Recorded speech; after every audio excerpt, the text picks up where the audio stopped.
that? You killed the kids. Come out and say it straight as it is. Oh, ladies and gentlemen, I hope every single one of you are doing well. We're back again with another interesting Lilly and Jack Sullivan video. We're getting close to it being 2 months since Lilly and Jack went missing. And at this point, nothing seems to make any sense. In today's video, we're going to take a closer look at the interview that the stepdad done a few days ago, just to give ourselves a clearer insight into how he's feeling, what his perspective is, and ultimately find out if he's got any information that can lead us to understanding what truly happened to Lilly and Jack Sullivan. Let's check this out. I know the truth. I didn't kill Lilly and Jack. It's been 6 weeks now since you've seen Lilly and Jack. I just want to ask, how are you holding up? It's been a long 6 weeks. I know that everybody basically in the world at this point is always wanting to know like what happened. It's been from sadness to anger at this point. And I know the RCMP and major crimes are working around the clock trying to piece everything together, and I'm grateful for that. But it always leaves the question, 6 weeks has gone by, and we know at this point they're not in the woods. And where are they? Did you feel in the beginning that they suspected you? Of course. The stepfather was always a prime suspect right off the beginning. You felt that from the beginning? Yeah. But you don't feel that now? No, I don't feel that at all. I asked for the lie detector exam, the polygraph exam. I gave them my phone. I told them do drug tests because there's a lot of rumors online about a drug party. Mm-hmm. I know the person that said those rumors, and it was just to take the heat off themselves. Was there any kind of party? No. Was there any kind of gathering that someone might have thought was a party? No. There were no people at the house? No. Not the night before. Okay, you mentioned you offered to take a polygraph test. Yeah. Did the RCMP take you up on that? Yes, it did. And how did that unfold? That unfolded in my favor. They obviously know I wasn't lying about anything. So they said, "Yep, great, thank you. Come in for a polygraph test." Yeah, it took a little while to set up. And when did you do that test? I don't know the exact date, but that would be at least 3 weeks ago, probably. So roughly 3 weeks after the disappearance. Yeah. And I think most Canadians wouldn't have any idea what's involved with that. Can you describe the process? You go in and just tell us right from the start. We go in, sit down in a big comfy chair, and they have multiple sensory pads. You have them underneath your forearms, you have them underneath your butt, and you have them underneath your feet with your shoes off.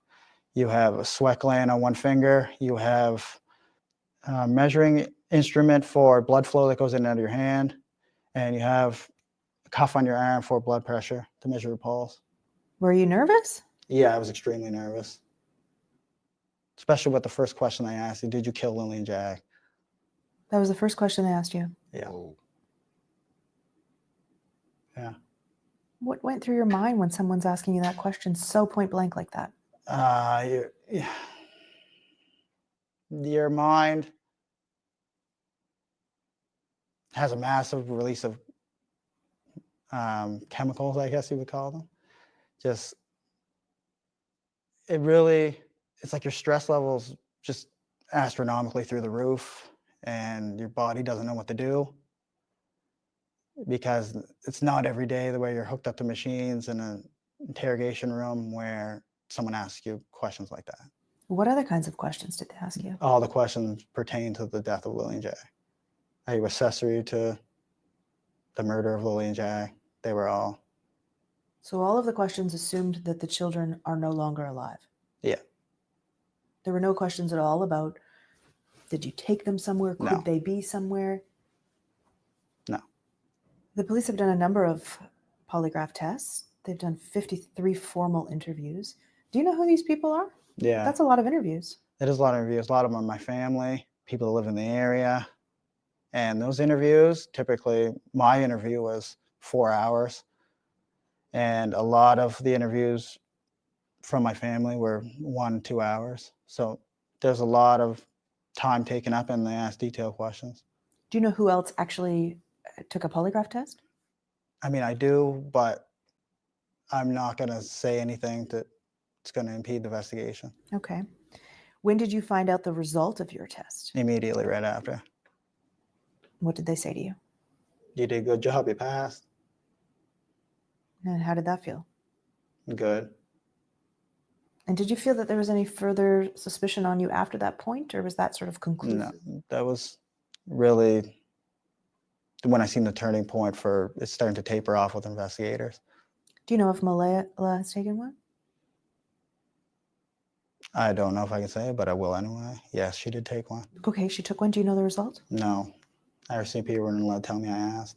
You said you feel like everyone in the world wants to know what happened to Lily and Jack. Yeah. Why do you think that is? Why do you think this is getting so much attention? It's extremely interesting to hear that Malaya, the mother, took a lie detector test as well. I'm surprised the results haven't been revealed. Well, just the mysterious and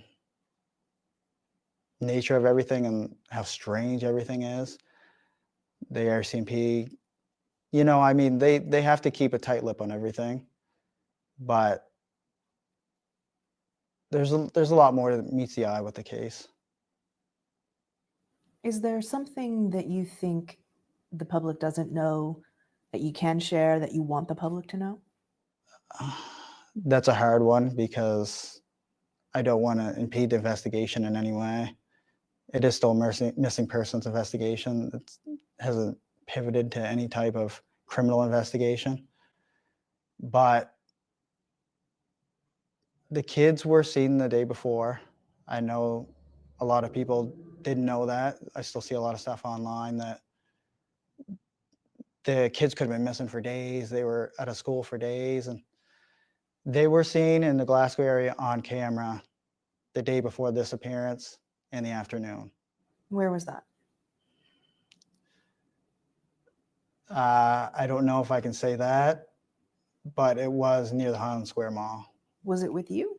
It was with me, Malaya, and Meadow, and Lilly and Jack were there too. And are the police aware of that? The police were aware of that since. Do they have that video? Yes, they do. I also talked to my coworker in the parking lot as well, and he verified that with investigators as well. So for all the speculation, they were gone days ahead of time, or they were seen the afternoon on camera before the disappearance. Why do you think the police are asking for video dating back, days before that? Well, the reason for that is they want to see the traffic of the vehicles on the roads in the area, right? Maybe vehicles that were traveling that area a lot over the last few days prior to hand, or vehicles that weren't seen in the area, or vehicles that were seen in the area, like local people that are, you know what I mean, making frequent trips past the house, or which it's all considered evidence. I mean, the more pictures and videos is the better. They say they have hundreds of hours of video. Mm-hmm. Do you know if they found anything on those videos? I think it was up to 2 weeks ago, they had footage that they examined for evidence that was 8 kilometers diameter out from the house. So that was after a month. That's how long it took to get footage and review it 8 kilometers out. So but what's on the video? I don't know. I'm only limited by what they tell me. How often are they in touch with you? Investigators now, I'd say maybe once every 5 days. And usually I'm the one who calls or messages them. And how's that changed over the course of the 6 weeks? Well, from the beginning, it was almost daily, tapering off to where it's only like once every 5 days now. You know what? I'm literally waiting for this lady to ask him about Malaya and the relationship breakdown. At this point, it's almost been 8 weeks since Lily and Jack have been missing. After day one, these guys split up and went their separate ways. It's been said that they haven't spoken since. I do find it extremely weird how Malaya has left the stepfather to take on all of this pressure. He is literally dealing with it all by himself by the looks of things. I'm really starting to get a sense of the stepfather being played. I feel like he's being played. I feel like Malaya had a different agenda prior to all this happening. There's many rumors suggesting that the kids are alive and safe, and it was a family member of Malaya's that took them. What do you feel about that? It's good and bad. I mean, I like to talk to them in person about any little small details I come up with or anything I can try to bring to their attention, which may help the investigation. So I don't get to see them often, so it's always over phone or messaging, and it's hard to really convey what you want to say when you're not in person. But then I also know the eye's not on me. The investigators don't see me as part of the disappearance. How do you know that? Well, when you're going from daily to tapering off every 5 days, I mean, I've already gave them everything on my phone. I'm the one who originally said, here, take my phone. We'll go through all my banking information. We'll go through all my stuff on my GPS from Google. And you were offering all that up right from Yeah, the I beginning. offered everything And why were you doing that? to show them that I want to get the investigation moving. I know I have nothing to do with any of it. Yeah, I mean, that makes sense. And he wants to clear his name, and then he's got a partner that's moving a bit sus. You got to think, look how Malaya was moving. The way she moved inevitably put the stepfather under the microscope. Many initially were pointing fingers at the stepfather. They believed he had some sort of involvement. The speculation is you killed the kids. Let's come out and say it straight as it is. What do you think when you read that? It's a lot of nonsense, obviously. I know the truth. I didn't kill Lilly and Jack. And I just think a lot of people online they're seeking drama. That's the main thing. Everybody's allowed their own opinion, like I said before, but it's hard on the people that were actually there and missing the children. Still haven't got to see any of my kids, including Lilly and Jack. And that's been really tough, going from a family of 7, including my other 2 kids that live in Halifax now.